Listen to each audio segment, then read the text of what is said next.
Hello, podcast listener. You can't hear it, but right behind me, there's drills, saws, all sorts of stuff going on because this episode of JJ Meets World, Tucker and I are going to talk about a home project that both of us worked on together. And we're also going to talk about a weird question Tucker's got that's going to get your mind going. So sit back, relax, and enjoy this episode of JJ Meets World. And by the way, if you'd like to help support our podcast, visit jjmeetsworld.com where you can donate to our Patreon, pick up some killer swag at our merch shop, or click the link to Apple Podcast and give us a 5-star review. 1, 2, 3, 4.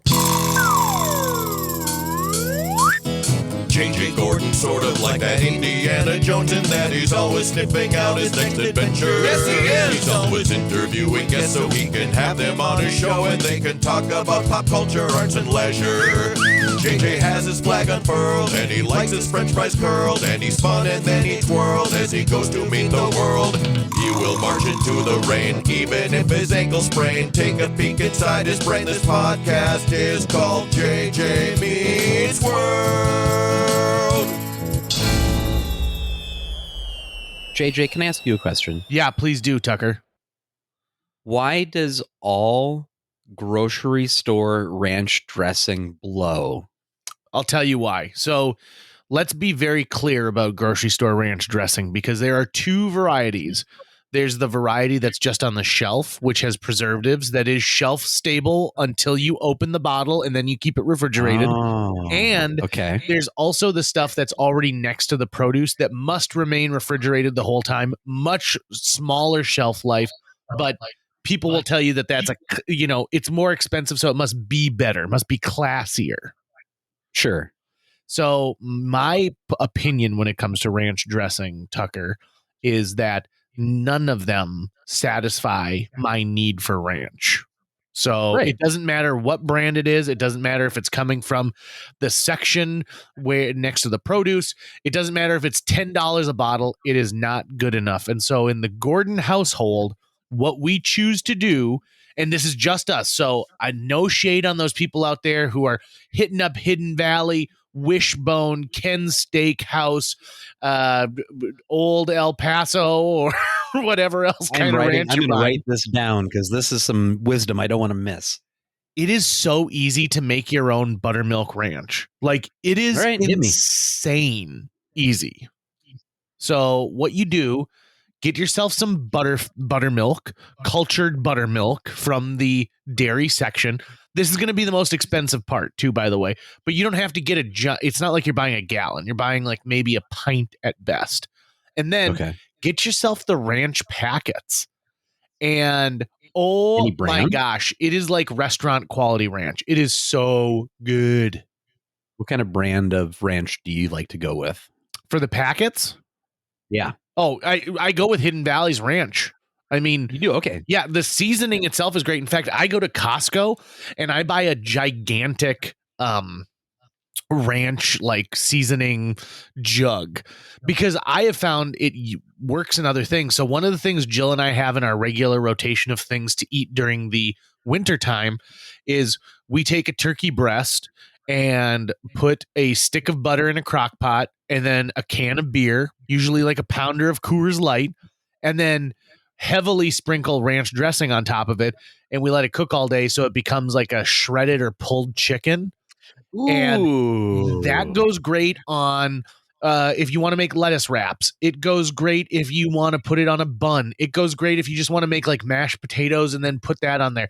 It also freezes beautifully. So if you have like a whole turkey breast, don't worry about it because you can save half of it for another time.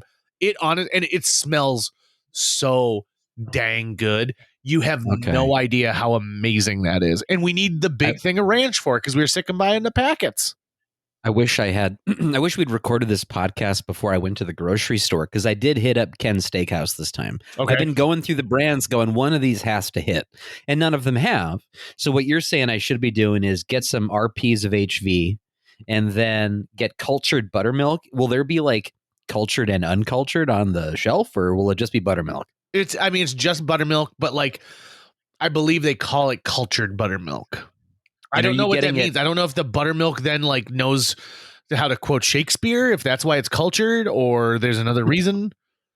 But got it. And are you like, are there how much buttermilk to how many ranch? I guess it's on the back of the packets. yeah, but here's okay. Just like Kool-Aid, you kind of have to go on your own, right? So I tell people this: if I'm going to make ranch dressing at home, I'm going to put 2 packets to what they suggest. So I'm doubling up the ranch got it. packets when I'm making it. Okay. And that is solely because I want that rich ranch flavor, right? Yeah, I do that with taco seasoning whenever I'm making tacos. Bingo. Why not, right? Sometimes I'll do like just a pack and a half because like I've done 2 packs before and it was actually 2 seasoned. So it's something you got to kind of get in the middle of the 2. Do you eat Why is ranch okay with you but mayo not? Oh, people ask this question all the time because I know that there's a lot of ranches that are mayonnaise based, right? Like you go up places and a lot of times they're like, oh yeah, it's just mayonnaise. And I don't like those ones. I think the viscosity of the ranch is too thick. I want my ranch to be slightly runny. So when I dip something into it, I don't see an indentation of the thing that I just dipped. Right. And it gets into all the like cracks and crevices. There's a restaurant that you and I frequent called Banana Flies. And yeah. Their ranch is fantastic. And I've been wanting to go, where do you guys get it from? So you're saying they're just mixing it there? No, I'm guessing they get a giant vat of it from somewhere. I don't know if they're making their ranch there. I've never asked because I don't want it to be ruined. Because the second somebody confirms that this is mayonnaise based ranch, I can't eat it anymore. Like I'm done. And I also know a lot of restaurants will water down their ranch because ranch dressing has become, in the upper Midwest at the very least, a standard condiment, right? Yeah. But you can't buy just bottles of it the way we buy bottles of ketchup for restaurant use, right? It would be if you sat down and there was a bottle of ranch dressing on your table. Yeah, that'd feel gross. Right, exactly. Because you do associate it with being refrigerated in some way, shape, or form. But I know a lot of places will say, like, yeah, we water down our ranch because so many people want it that we have to at one point give up. You know, we have to realize, listen, we are actually losing money every time the Johnson family comes in and they're all like, and could we get some extra ranches at this table or a bowl of ranch? Now, what's genius is this. There are several places, several restaurants, chain and non-chain, that sell their dressing, their ranch dressing. So you can buy, like a quart of it if you really want. And that to me is nothing short of genius. That being said, Tucker, my wife has recently told me that I have now made something that she says, this is one of the reasons I can't leave you. Oh. And it is a cucumber dill dressing that is a ranch replacement. It's got all the notes of ranch that you love, but because it's got this cucumber mixed into it, it's got this very fresh and refreshing taste. So it's part Greek yogurt, plain Greek yogurt. It's part sour cream. You put some fresh garlic in there as well as some garlic salt. You put some lemon in there. It has got salt and pepper to taste, fresh dill finely chopped, and then you like cube up little pieces of cucumber dill. I was trying to find a recipe from the Green Mill restaurant. I was trying to find some employee who was really mad and they took to the internet like, I'll tell everyone how they make that amazing cucumber dill dressing. And that'll show old lady Tompkins who fired me for being late. And I couldn't find one that said this is Green Mill's recipe, but I did find one that said this is our family favorite. And I tried 5 or 6, but this one that says our family's favorite is the closest. And my God, is it good. And Jill almost wants to eat it by the spoonful. It's so good. So like when she says, this is why I can never leave you, but like to what level? Like, is it like, yeah, I know he gambled away our life savings, but have you ever had his cucumber dip? I mean, it'd be probably pretty close, right? Yeah. I mean, I would have to come back and be like, baby, we got to move out of the house. But good news. Guess what I mixed up in the paddy wagon on the way over here? Here is another reason why Jill should really never leave you. Something I've learned over the past week is you are a very handy man. You are a very handy with power tools. You are very good at carpentry. You have helped me build out the side of my dad's house over the past week through much labors and trial and error on both our parts. But you've been kicking ass. I just want to give you a big old compliment and give you some appreciation for what you've been doing, because I appreciate the side of my house is looking great. Because I'm so glad that I've got a skill that I can share with you, because I could never tell you how to like set up a raid, right? I could never tell you the best way to optimize video. There's so many things that you do that I could never do. And I'm so glad I can share some of my knowledge and skill with you. Now, that being said, don't hire me for any of this stuff if you're listening to this, because Tucker's also incredibly forgiving on like, yeah, well, I mean, it's good enough, right? Good enough for the girls I date. We needed, yeah, all of them, right? So many. We needed functionality, and that's what you provided. And I mean, it's really, really, it looks awesome. So we'll describe this. On the side of Tucker's house that leads out to the driveway, there was it's like a breezeway that somebody built after the house was already built and sided. Yeah. And what it is it's almost like a lean-to that was put in. So it had 2x4 walls inside. It had 2 windows, one of them like that's completely boarded up at this point, and a doorway. Now, Tucker's dad, who's been on our podcast before, loves to tinker with stuff and loves to invent. And in this case, he found the old door that's on there, which is not a standard door at all, which we found out was he put a stained glass piece in that he had worked on himself. But then because of those alterations, there wasn't a clutch or a latch, excuse me, for the door handle. So there's no door handle, but 2 thick pieces of leather that when you pushed it shut would essentially, hold it in place, but there's no lock, nothing like that. Right. And yeah. And so, when I moved in at one point, cause dad's living down in Arkansas and I'm renting it from him right now. And at one point JJ makes the comment, like, this little breezeway you got here, if you ever want to like fully like insulate this and wall it in, let me know. I can help you do that. And that got me thinking about how nice it would be to have that thing fully insulated with an actual door so that I could actually put my cat's litter box, because the house itself is teeny tiny, right?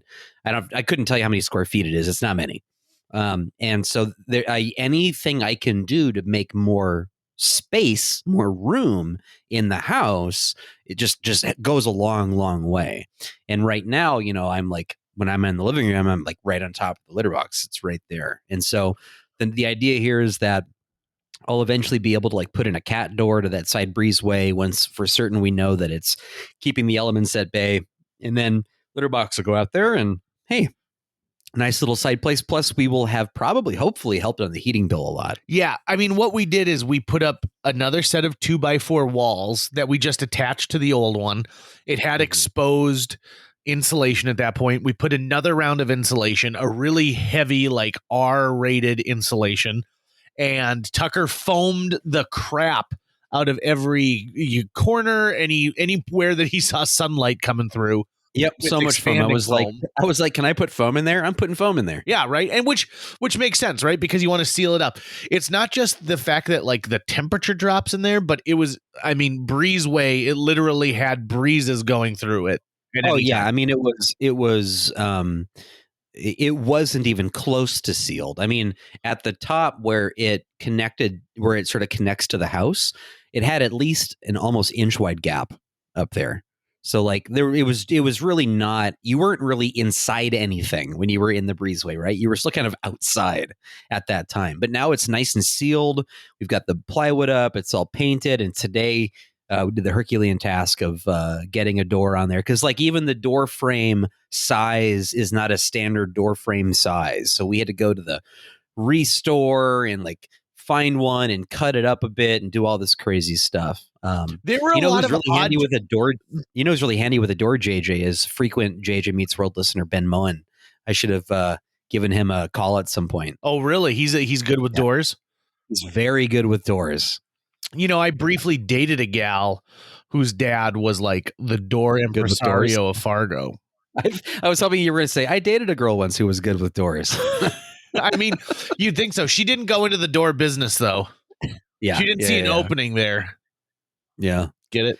But that's not the end of the home construction woes for me this week, because I also had so today is Saturday, and on Wednesday of this week in the evening, I was doing dishes and laundry, and the house that I live in is so small that the kitchen and the laundry room are the same room.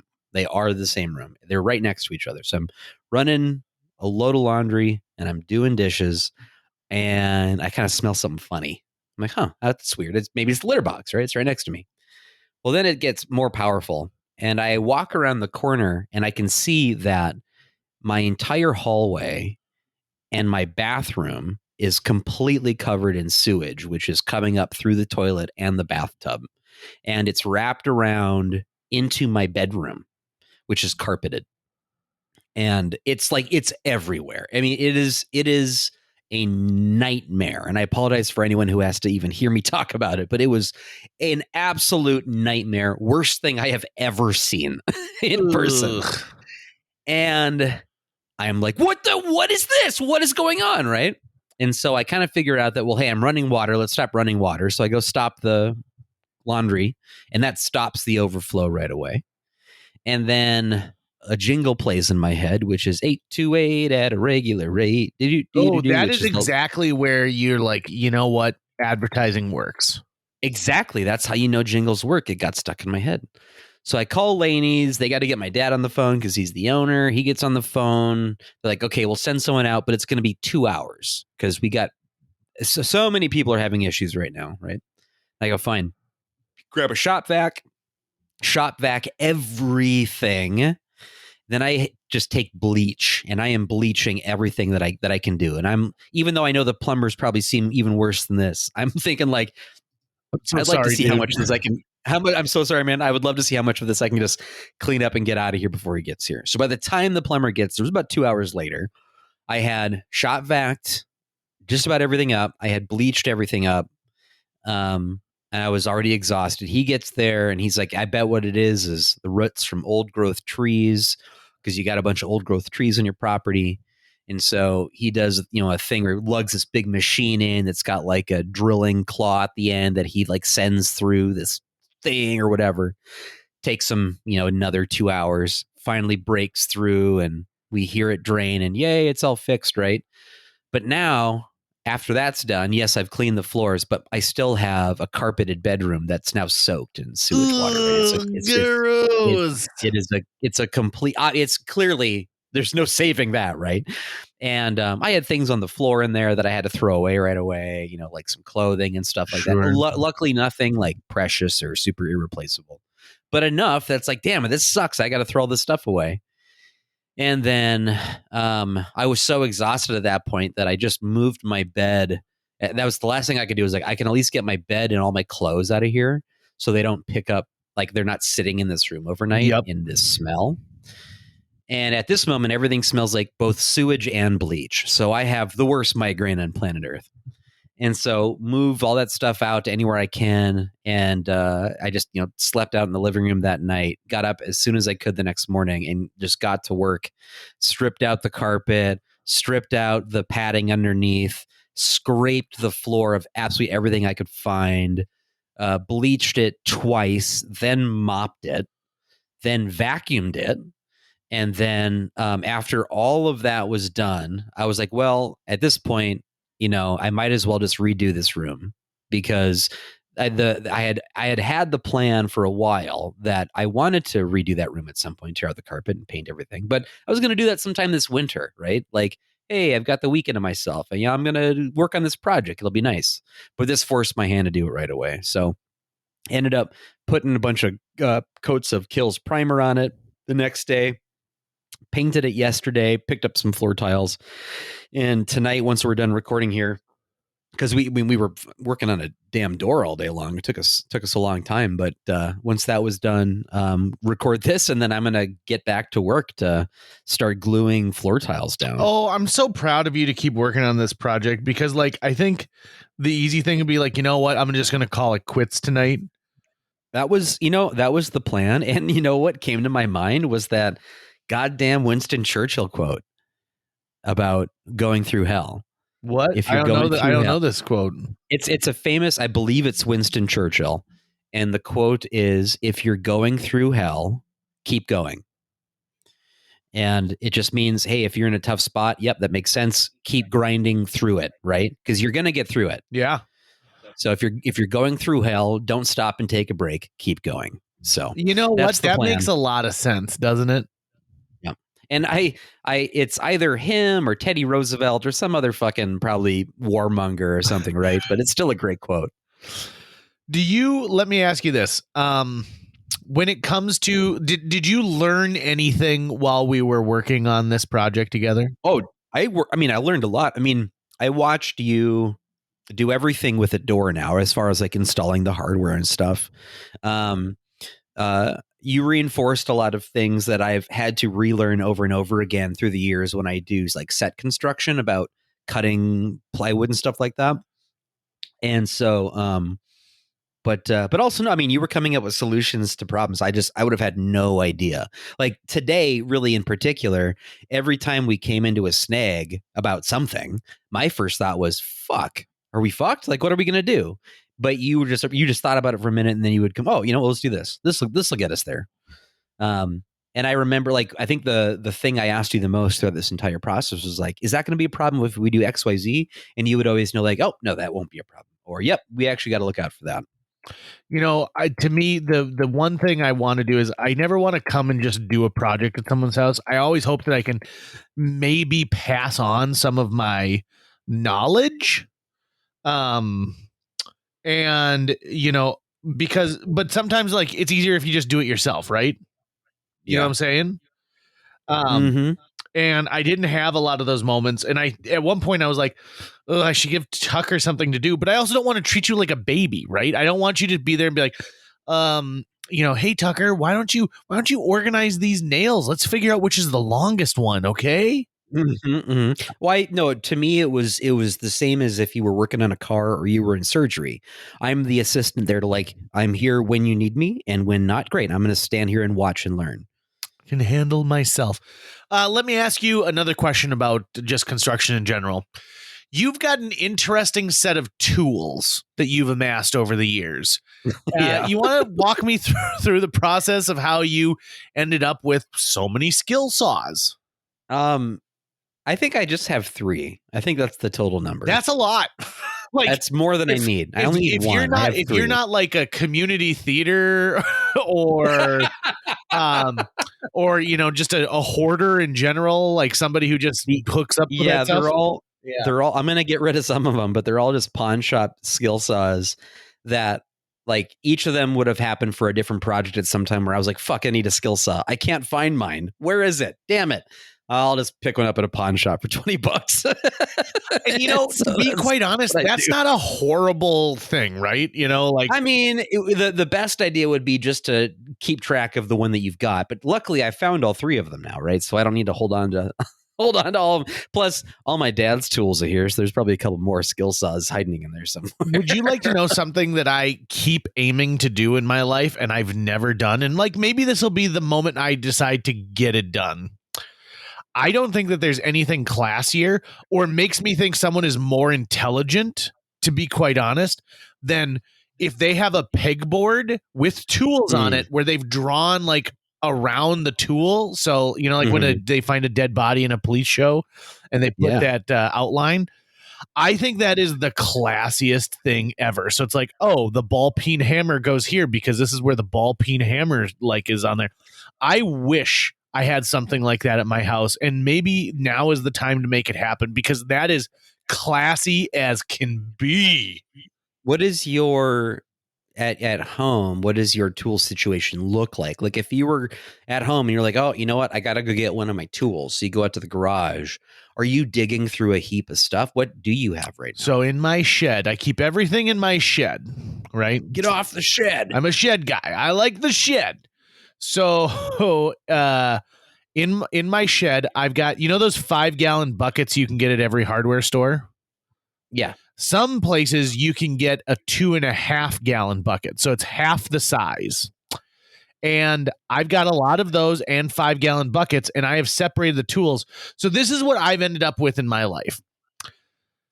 My dad had a set of tools, but crappy, right? Like my dad's best tool was his checkbook. So, that just was not something he did. He didn't do a lot of building or fixing. If a door came off a hinge, he could probably do something, but the dude's not hanging, he's not hanging plywood or anything like that. So we've got a small collection of stuff from my dad. And then my mom dated a guy who was into construction. And so she started a collection of tools for herself. And for whatever reason, he thought like, oh, my love language, it can be like, I'll give her a framing hammer. So do you know the differences between hammers? Like, has anyone ever explained to you like the differences on hammers?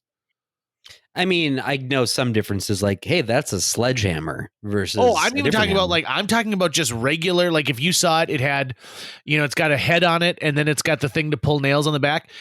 There's some that have they're flat, right, and smooth. And there's some that are like have kind of like a groove on it. And there are some that are weighted differently. There are like a dozen different variations of hammers. Hammers are like the snake of the tool chest because there's just so many varieties. And you got to have the right one in the right spot for when you need it. And some can really hurt you and are venomous.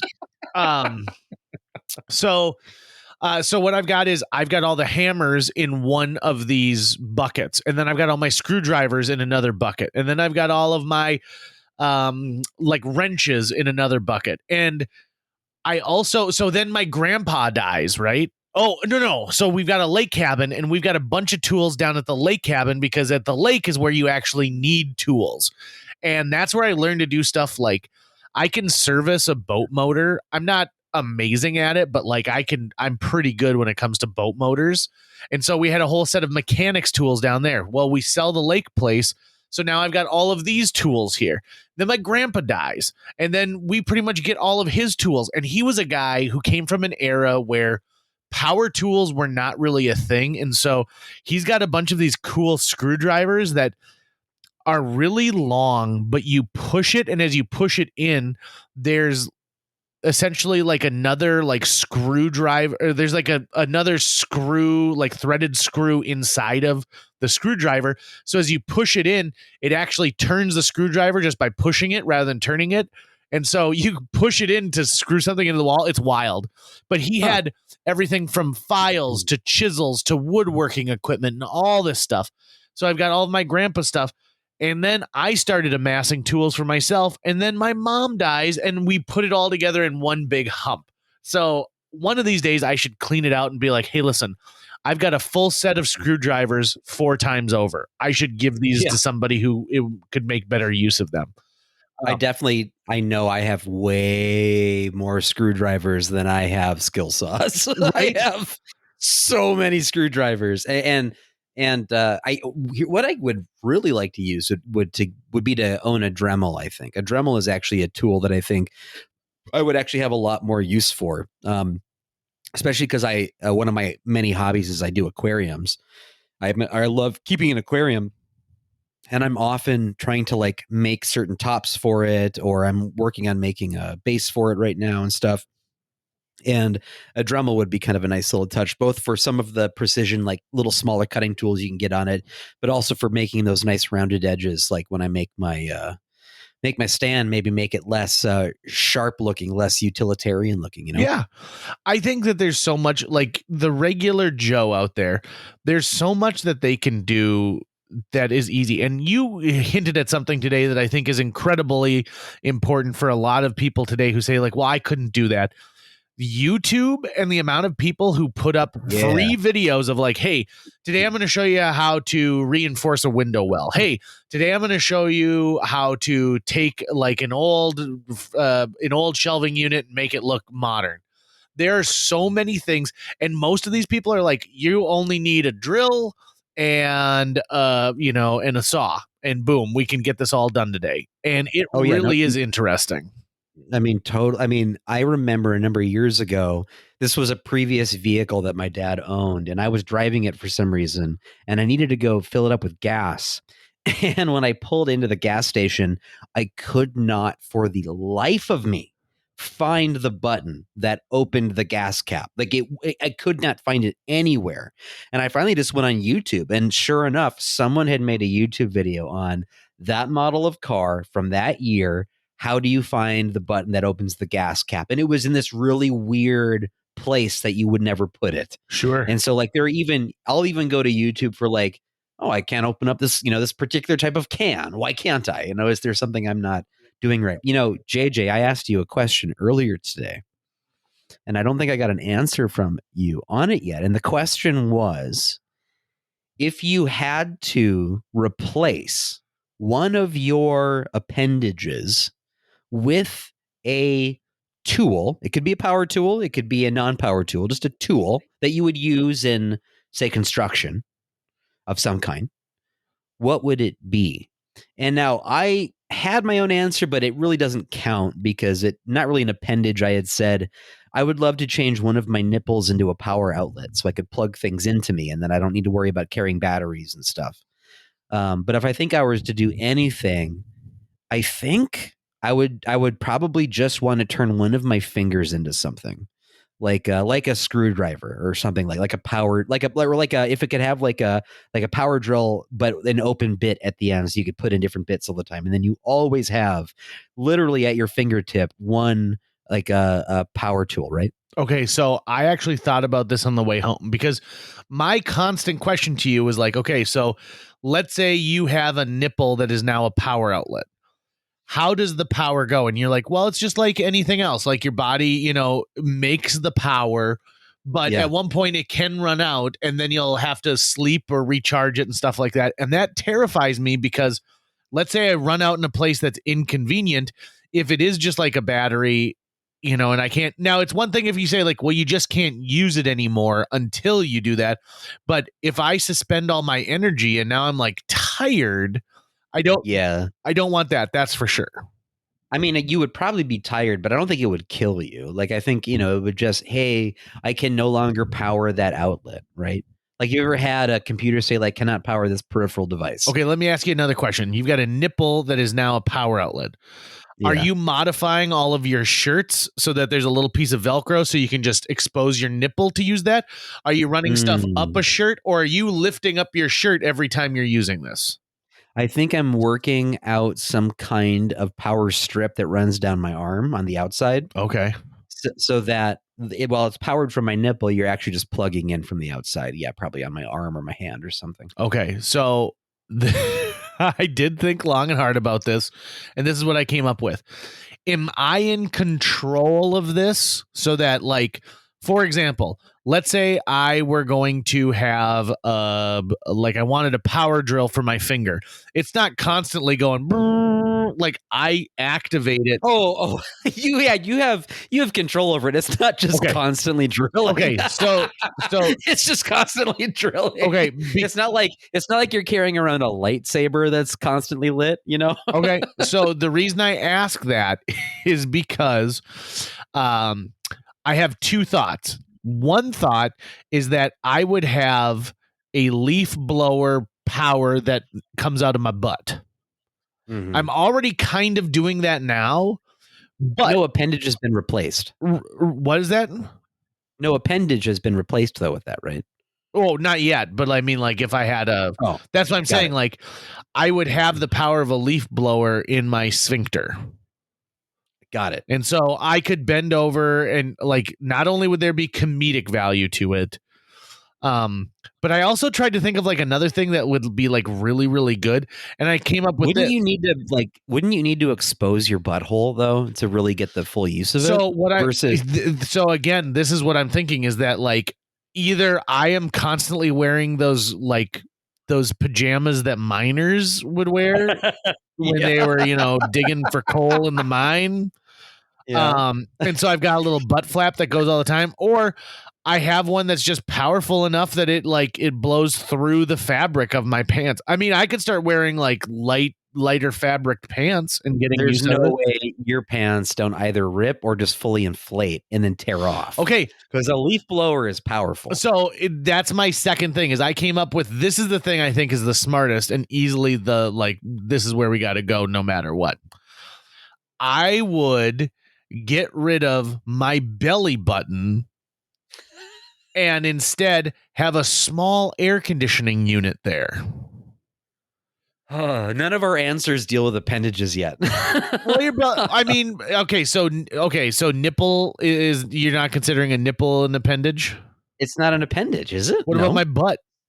So butthole, okay, appendage, from my understanding, is arms, legs, like feet, toes, hands, toes, and fingers. Right. Okay. So anything that's not your torso, neck, or head, basically. Okay. So I think your wiener counts. Okay, as an that's appendage. the thing is, so I'm reading on vocabulary.com, your arm is an appendage to your body. Appendage often describes body parts either on humans or animals. If it's something that sticks out, like a finger, tail, or leg, chances are it can be called an appendage. So... But I mean, I think there's probably a base amount of sticking out. So my nipples, there's no way they stick out enough to be considered an appendage. I mean, I've got man breasts. So But but again, that's your torso. And my butt sticks out a little bit. Right. I think there's no fucking way a nipple is considered appendage. Are you sure? I mean, no, but I'm certain, right? I'm looking this up now. Is nipple an appendage? I'm looking up the same thing, but I'm using Ask Jeeves. Nipple terminology also does nipple count as an appendage. But this is from StraightDope. Yeah, I was gonna say you're on straightdope.com/nipple-terminology /97,000. And me Buckner, a charter member, said in December 2001, gee, I'm really shocked that you couldn't find plenty of information about nipples by doing a Google search. Turning to the entry in Grey's Anatomy on the mammea, we find that the technical name for the nipple is called the mammary papilla.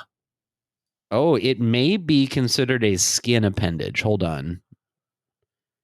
Oh, never mind. Skin appendage would be things like your hair, sebaceous glands, sweat glands, nails. Skin appendages are appendages derived from the skin. Hair, glands, and nails. So that wouldn't be a nipple.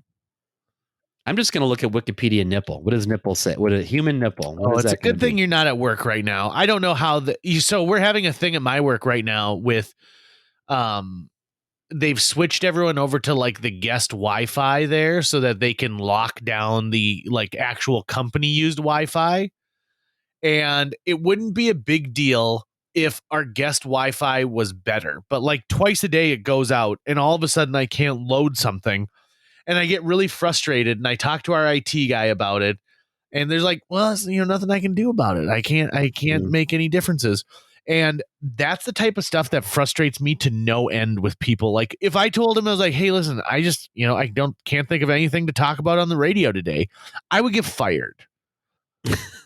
But for some reason, everybody and their brother in the IT department's allowed to give up on stuff like this. So I don't know. Yeah, I don't think nipple is an appendage. Okay.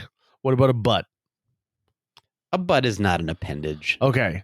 So I don't think I would give up any of my appendages to be a tool because my appendages on their own are tools. You have to. Like the hypothetical is being forced upon you. You have to pick one. You have to pick one in the hypothetical. Okay. I'm going to have Like it's this or death. Okay. I'm going to have one of my toes have a USB port in it. Oh, but that technology does not stay current. I mean, that changes over time. Right. JJ. I'm going to have to carry around a bunch of dongles. Oh my goodness. Are you going USB 3.0, 2.0? Actually, it's a VGA connection. Because those are going to stick around forever. And what am I broadcasting? Like, that's the other thing too, is like, so I've got a USB port and what? Like there's maybe some power running out of it so I can charge something maybe. Right. That's probably how you do your software updates. Yeah. Like, come on, man. There's so much in there that I can't choose. So I don't know. I guess we'll have to, for a future episode, I'll give it some more thought. There you go. And, maybe arrive at something at some point where I'm like, oh yeah, I'm going to give up a whole leg so that I can put a Dyson vacuum on there. There you go. And figure out what it is. Now, Tucker, this episode and the next episode are shorties because we've got a lot going on. I got a trip to New York City. You've got to keep vacuuming sludge and poop out of your living spaces. Luckily, that part of it seems to be done. And now it's just the putting down the carpet. And now also, are you done battling the spiders in your house? Well, I think my guess is that battle will be ongoing, but I also assume that all that sewer water just ran down every crack that they get up through. So maybe that killed them out for a little bit. I don't know. We'll see what kind of winter spiders show up. Okay. Well, I guess I can only say this as we exit this episode of JJ Meets World.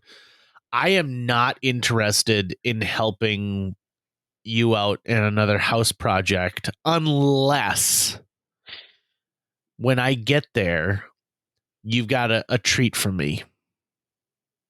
Now you can decide what the treat is, but I want a treat. Like I want to come and I want to have like an offering when I get to your place. It could be a scone. It could be a turkey leg. It could be a map that you think could lead to treasure. But that is my new rule from now on, is that when I go places and people require something of me, I am going to require an offering from them of something. Even wisdom. I'd accept wisdom. That's going to wrap it up for today's show. If you enjoyed this episode and would like to help us continue to produce new episodes each week, visit jjmeetsworld.com, where you can donate to our Patreon, pick up some swag at the merch shop, or follow our link to Apple Podcasts and leave us a 5-star review. You can also follow us on social media. We're on Facebook, Instagram, Twitter, YouTube, all the sites the cool kids are using these days. JJ Meets World is produced every week by Tucker Lucas. You can find out more about Tucker's work by visiting moonbasemaria.com. If you want to get in touch with your host with the most, check out linebenders.com, where you can find direct contact info for JJ or booking information. If a nipple isn't an appendage, then my name is Richard Nixon.